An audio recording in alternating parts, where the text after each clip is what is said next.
Sup, you beautiful bastards? Hope you're having a fantastic Thursday. Welcome back to the Philip DeFranco Show, and let's just jump into it. And the first thing we're going to talk about today is a heavily requested and also lighter story with where today's show goes. I needed to start off light, and it's industry/tech/entertainment news that has a lot of people in a panic. And the reason for this is in the past 24 hours, a good number of people have realized that YouTube looks different to them, specifically that they no longer see custom thumbnails. And to use my channel as an example, instead of seeing yesterday's thumbnail, some people saw this. Several people then reached out to YouTube on Twitter saying, why is this happening? And YouTube actually responded saying, we are running a small experiment where 0.3% of viewers will see an auto-generated thumbnail instead of your custom thumbnail. We are not removing the ability to create your custom thumbnail, but we hope to gain insights on auto-generated thumbnails for the future. And following this response, we saw a lot of people, including many established creators, expressing their displeasure. Emma Blackery tweeting, YouTube now, quote, experiments on channels without their consent by stripping away their custom thumbnails for some viewers, affecting that channel's views and revenue. Why? For what? Ricky Dillon tweeting, you better not, YouTube. You're not about to go to 2010. Sometimes you get so unlucky and your auto-generated thumbnail is something random like a tree or a foot. Plus, just don't. I literally beg you, no point in experimenting. Additionally, one of my favorite responses to YouTube came from MKBHD, who tweeted, YouTube in 2023, we are running a small experiment where 2% of viewers will see a Jake Paul video instead of your video. We are not removing the ability to make your own videos, but we hope to gain insights on engagement, the dislike button for the future. Now to get a little more insight into what actually is happening with this experiment, or at least what they're saying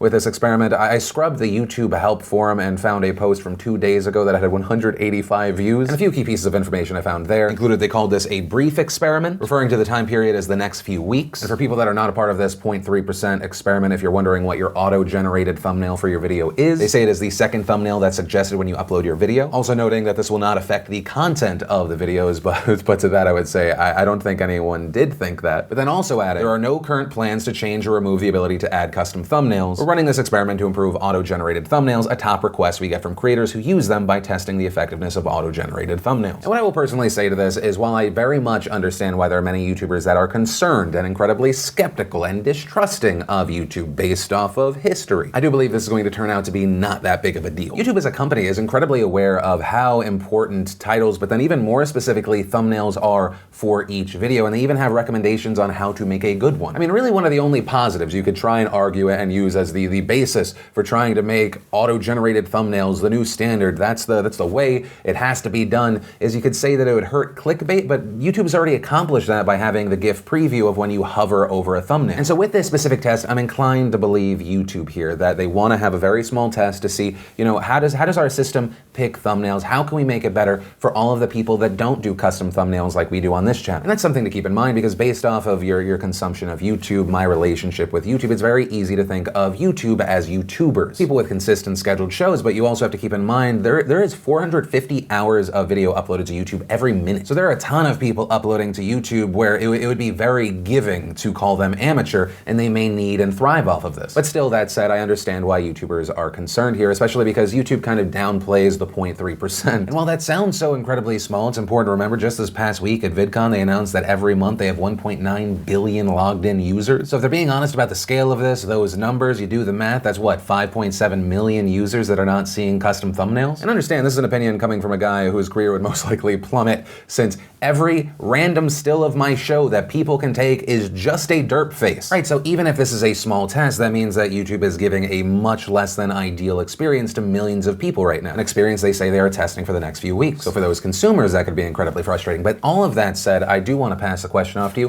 What are your thoughts here? Do you understand the concern or know it's misplaced? Any and all thoughts, I'd love to see them down below. Then let's go international and talk about a place we've covered several times over the past year, and that place is Venezuela. And you may be wondering, oh, Phil, have things gotten better? My response to that is, oh no, it has not. And today specifically, the update is around the insane inflation, the value of their currency. And this is something we've hit on before, but it is a truly horrible situation for them right now. And to fully showcase how ridiculous this situation has gotten, we look back first to 2016. There we see President Maduro devaluing the bolivar, and the official exchange rate in Venezuela changes from 6.3 to $1 to 10 to $1. We then fast forward to February 5th, 2018, where we see the Central Bank of Venezuela change the rate from 10 to 1 to 25,000 to 1. What also makes that crazy is that Venezuelans were being capped on how much money they could take out. It was being capped at 10,000. So these people were being capped at what was essentially a few US cents. And now the newest update, according to Bloomberg, if you have 1 million bolivars, that now equals just 29 US cents. And that means that their annual inflation rate for their currency is coming in at 43,378%. And as Bloomberg also points out, if just what has happened over the past 3 months continues for the next 9, you're talking about an inflation rate of 482,153%. And based off of the current situation, the way things are trending, I don't know how this gets better for Venezuela. At least not with a Maduro Venezuela, but ultimately we're going to have to wait and see what happens next. But from that, I want to share some stuff I love today, and today in Awesome brought to you by BetterHelp.com/DeFranco. BetterHelp, if you do not know, is the fantastic place where you can get affordable private online counseling. And with BetterHelp, you get access to licensed, trained, experienced, accredited psychologists, marriage and family therapists, clinical social workers, and board licensed professional counselors. And all you've got to do is go to BetterHelp.com/DeFranco. You fill out the questionnaire, they match you with a counselor, and you can start counseling today. And they're not just a sponsor on this show, they are a service that I use and I'm incredibly thankful for. But main point, if any of that sounds interesting to you, you want to try it out, just go to BetterHelp.com/DeFranco. And the first bit of awesome today, after massive demand, if you do not know, in our store we sell what has become the massively successful sports shirt. It is by far our best-selling shirt, and there has been a heavily requested tweak to that design, requested for about a year and a half. And so after all this time, I'm happy to announce and release today the eSports shirt. One of the best ways to universally represent something you love and or get into an argument with someone that doesn't think something with video games can have a real competition or be a sport. So there it is. If you want to snag one while you can, link down below. Then we got a gameplay trailer for Firewall Zero Hour. Then we got the how it should have ended for Avengers Infinity War. We got an inside look for the movie Mortal Engines. Then we had Joel Embiid on Hot Ones. We had Marvel giving us the science of ants. And if you want to see the full versions of everything, I just shared the secret link of the day. Anything at all. Links as always are in the description down below. And then let's talk about this horrifying and crazy story coming out of Great Falls, Montana. And at the center of this story, we have 19-year-old Samantha Ray Mears. According to her ex-boyfriend, who was the alleged victim in this instance, last Friday, Mears broke into his house while he was away, and when he later came back to the house, she reportedly confronted him with a machete in hand, demanding that he take his clothes off, lay down on the bed. He complied, fearing bodily harm. According to the report, she then proceeded to remove her pants, climb on top of him, and Mears, at this point, as the New York Post says, then began to engage him in sexual intercourse, all while still holding the machete. Then adding, when he tried to get her to stop, Mears refused and bit him on the arm, which I just want to chime in, and we're going to talk about this a little bit more in a second. What you described is not engaged in sexual intercourse. That is rape. I'm not a lawyer. I'm not calling myself a journalist.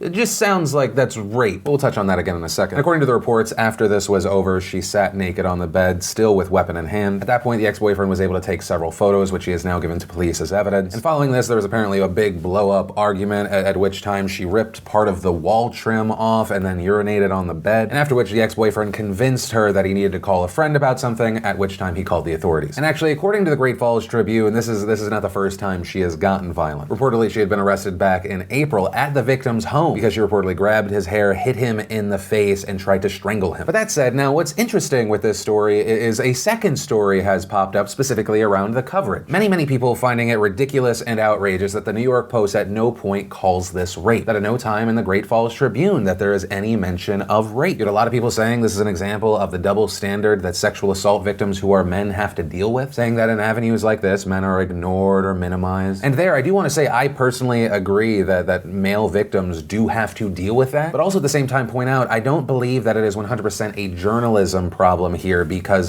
legally speaking, Samantha Ray Mears has not been charged with rape. She's currently facing 6 charges, and they are aggravated burglary, assault with a weapon, unlawful restraint, partner family member assault, and 2 counts of criminal mischief. And I will say personally, I am incredibly troubled and confused as to how you could not call this rape and charge rape. And I think in addition to there being this double standard, there's also a potential definition problem. Well, Merriam-Webster describes rape as unlawful sexual activity and usually sexual intercourse carried out forcibly or under threat of injury against a person's will or with a person who is beneath a certain age or incapable of valid consent because of mental illness, mental deficiency, intoxication, unconsciousness, or deception. The FBI, as of 2012, defines rape as the penetration, no matter how slight, of the vagina or anus with any body part or object, or oral penetration by a sex organ of another person without the consent of the victim. So from a federal mindset, to qualify as a rape, the victim has to be penetrated. But then what makes this even more confusing is that according according to Montana code. They simply qualify it as a person who knowingly has sexual intercourse without consent with another person. This is ridiculous and disgusting, and while I understand why many people are angry at the outlets, I think that the outlets are in a weird place here legally speaking, and where I think the anger should be rightly placed is with the government. This is something that needs to be addressed and fixed in my opinion, but I will also pass the question off to you.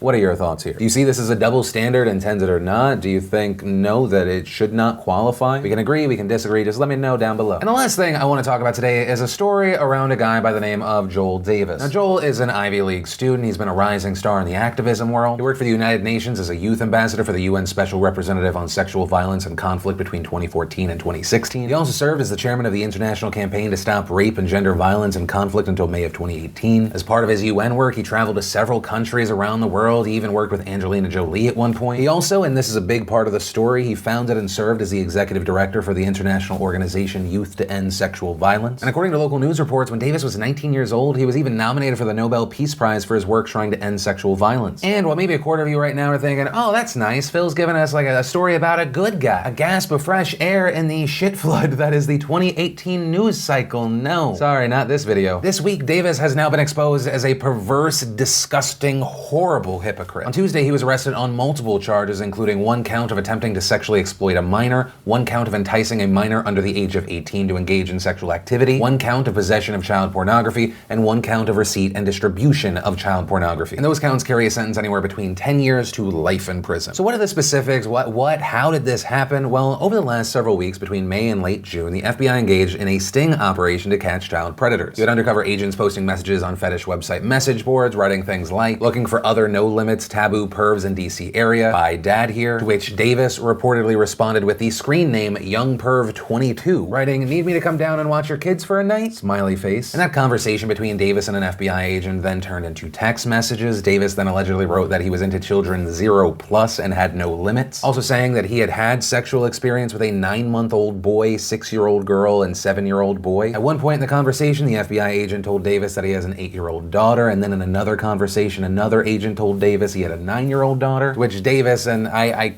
can't even read Davis's responses. If I read it, I'll just flip this fucking table because I don't know what to do with the anger inside. But here are those texts.